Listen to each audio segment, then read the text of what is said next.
নমস্কার বন্ধুরা, আজ মঙ্গলবার ইতু পুজো। ইতু পুজোয় ঠাকুরকে কি দিয়ে পুজো দিয়েছি জয়নগরের মোয়া নারকোল পাটালি। এই পাটালি এখানে বিখ্যাত, মোয়াটাও এখানে বিখ্যাত।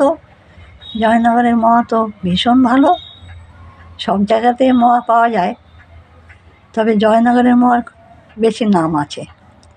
এই মোয়া পাটালি দিয়ে আজ পুজো দিচ্ছি। পায়েস করেও দেওয়া যায়।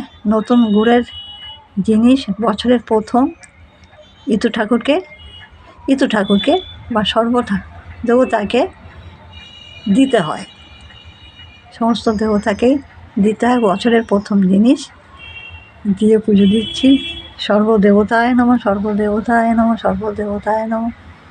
মা ইতুলক্ষ্মী খেয়ে নাও, মোয়া পাটালি খেয়ে নাও।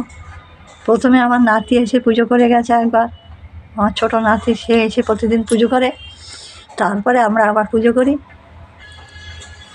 তাই আজকে পুজোটা যেহেতু বিশেষ দিন, তাই পুজোটা একটু আপনাদের দেখিয়ে দিলাম। ইতু পুজোর রেসিপি যা করব সেটা পরে দেখাবো। এখন আপাতত ঠাকুরকে কী দিয়ে পুজো করছি আপনাদের দেখিয়ে দিলাম। যে যার সামর্থ্য অনুযায়ী ফল মিষ্টি সব কিছু দিয়ে পুজো দেওয়া যায়। আমি মোয়া পাটালি দিয়ে বছরের প্রথম জিনিস দিয়ে ঠাকুরকে পুজো দিলাম।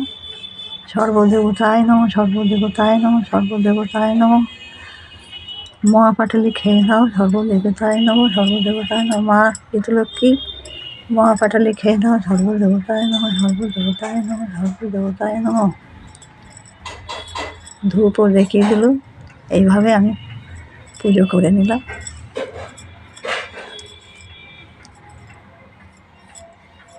ভিডিওটি ভালো লাগলে দিদাকে সাবস্ক্রাইব করুন। সবাই দিদাকে সাবস্ক্রাইব করুন। ভালো থাকুন। নমস্কার।